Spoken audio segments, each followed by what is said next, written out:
Hello, Retro Rewinder here, everyone. I've got a pretty good pickup video. I'm actually filming this quite a bit earlier than I normally would. This is actually Wednesday. I normally film my pickup videos on Saturday because I let it go through the whole week, and basically what I picked up for the week is what I show. Sometimes it ends up being 2 weeks. But anyway, I picked up so much stuff within Sunday, Monday, and Tuesday, and today that I had to film a video now, or this thing, I would probably have to break it up into parts, and I don't really like doing that. First off, I just want to say that I am going to do this a little differently than I normally do. I used to break it up into where I got the items, and I'm going to change it up. And basically this comes from an inspiration off of Thriftdweller, who they do a 3-round format on their videos where they have basically shelf padding, better stuff. I think they call it the Not Cheaps, and their maple syrup pick up the week. I'm going to do it just a little bit differently. I'm going to have 4. They're going to be 4 different phases. The first is going to be the fodder. The fodder is the things that I'm not keeping for my collection. So it's like trade fodder, basically. So that will be phase 1, will be the fodder. This is going to be a mixture of stuff that's not so great and stuff that I'm reselling. But it's basically everything that's not going in my collection will be in the fodder section. Phase 2 is going to be the filler. This is the equivalent to the shelf padding. The only reason I did the filler is because I decided to do 4Fs. I have no idea where that came from, but that's what I did. So my part 2, phase 2, will be the filler. So that'll be the stuff that it's just, just basically to put on the shelf. Phase 3 is going to be the front row finds. That's the stuff that, it's really good to get into the collection. It's good to display it. It's games that I'm a little more excited about. That'll be the front row finds. And part 4 is going to be the find of the week. Let's just jump right into this. Oh, okay. So, phase 1, we've got the fodder. And basically this whole box is fodder. I bought this off of a guy that I've been in contact for a few times. It's actually where I got my top loader. He calls me when he has video game stuff, lets me know that he's got stuff, and I come over and check it out. So this whole box, everything in here that I'm going to show you, basically cost $30 for everything. He originally said, I think he wanted 40. When I showed up, he dropped it to 35. I offered 30. So the first thing we've got is a Super Nintendo controller and this nice sticker right here. The Super Nintendo looks to be in pretty good shape. Not a whole lot of yellowing. There was also a Sega Genesis Model 2 and a 32X in there. So I was really happy to see that, because this is always a good thing. People are always on the lookout for 32Xs. The best part about getting this is it actually has the cable that connects the two, which is by far the hardest thing to find. I had my 32X for probably 6 months before I was ever able to get a cable, just because I don't buy online. So I'm glad that it came with that. In the box there was a small stack of PS2 games, nothing special. We've got Corvette. None of this stuff, like I said, I'm keeping. Lord of the Rings, Return of the King. PS1 game, A Bug's Life. State of Emergency. Are You Smarter Than a 5th Grader? And Tiger Woods PGA Tour Golf. For any reason anyone wants any of this stuff in the fodder section, let me know. Also in the box was some complete in-box. I believe they're complete.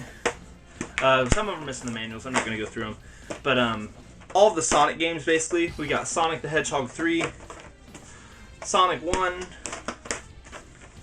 Sonic 2, and Sonic Spinball. So no Sonic and Knuckles or Sonic Chaotix, but basically the major Sonic games that came with systems. He also had this giant stack of PS2 demo discs. I don't know if this is something anyone would want, but they're from PlayStation Magazine. He also had a few manuals from some random PlayStation 1 games. Medal of Honor Underground, WWF Attitude, Army Men Air Attack, and NBA Live 2001. And the very last thing that was in the box was some Atari stuff. So we've got probably the coolest looking game out of all of them, and unfortunately it's broken. I don't know if I'll be able to fix it or not.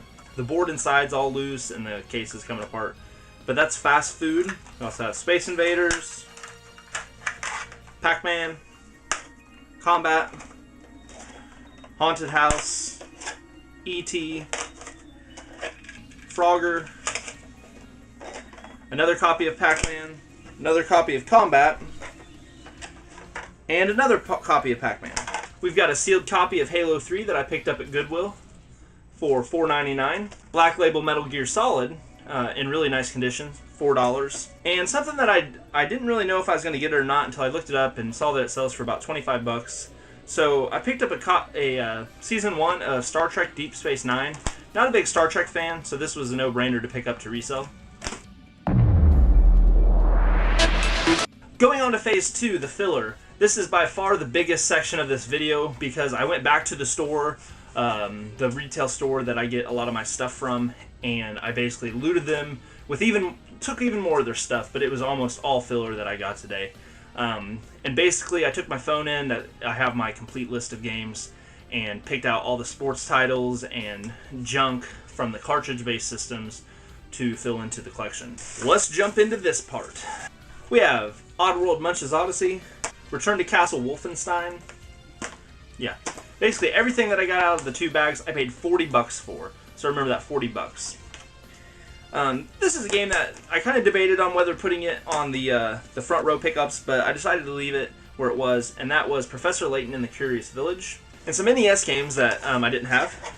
Seacross, Barker Bill's Trick Shooting,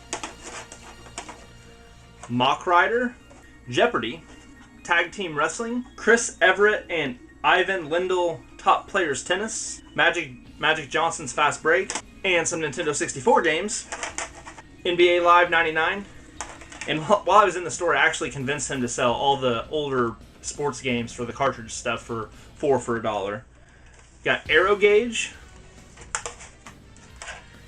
NHL Breakaway 98, Extreme G, I had the second one, not the first one, Twisted Edge Extreme Snowboarding, Major League Baseball featuring Ken Griffey Jr., NBA Live 2000, Armorines.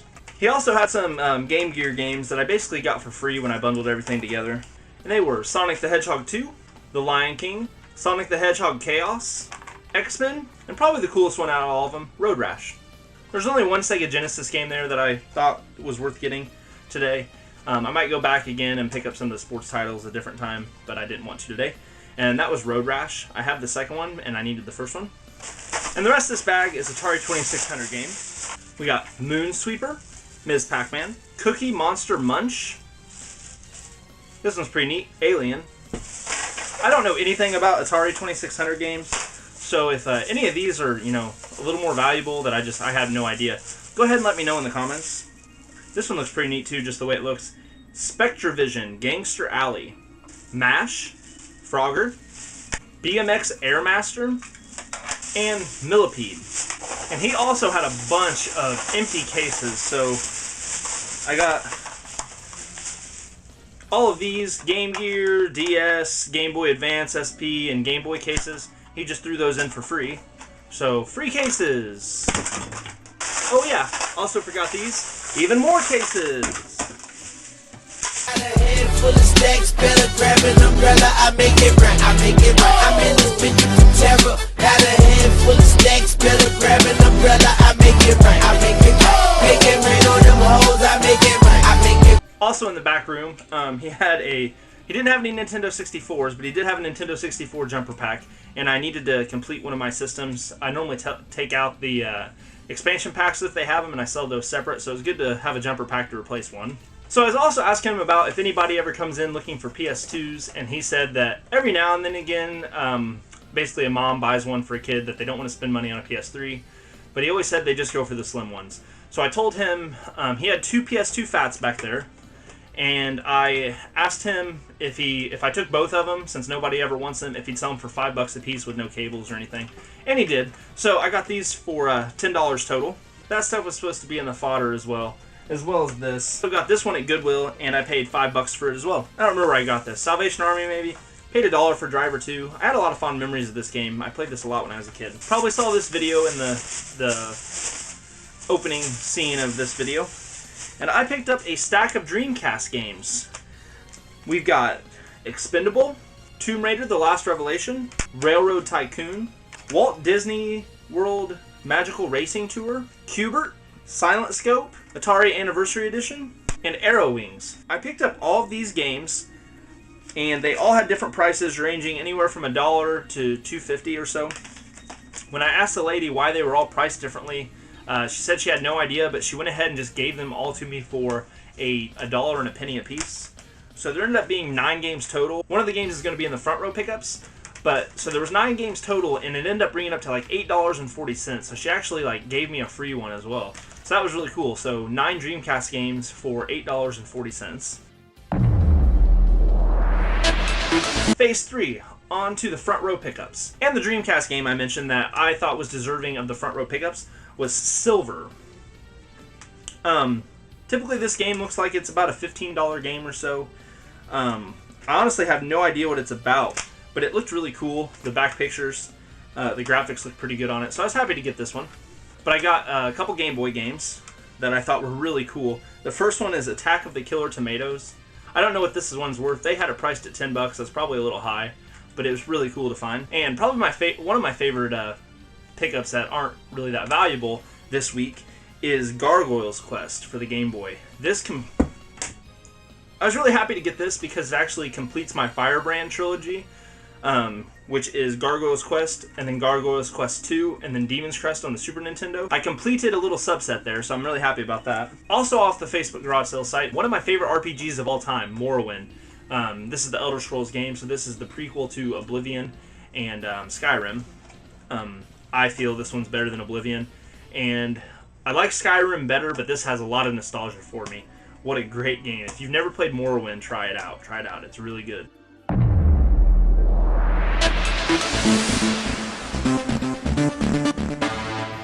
So, to conclude this video, the pickup that I decided to use as the find of the week is the Atari 2600 Junior. I got this at the video game store where I paid $40 for everything again. And basically, he said he didn't have any cables for it, so he didn't know if it worked. I have a feeling it will work. They weren't very good at testing any of their stuff. Everything that I've gotten from theirs worked in the past. So he told me he would just throw this in for $10 if I wanted it. And he did. I basically paid $10 for it, and I picked up all those Atari games from the game store, basically free of charge to go with this. So yeah, like as you can see, the 2 PS2s, the stack of Atari games, NES games, Nintendo 64, the Atari 2600, all the free cases for $40. What a fantastic deal. So I figured I would use this to conclude the pickup. I'm getting a little loopy. This has been a really long video. I hope that you guys enjoyed it. I've got so much stuff now to sort and put away, and I'm a little overwhelmed at the moment. So, this has been Retro Rewinder. Thanks for watching, and I'll see you next time.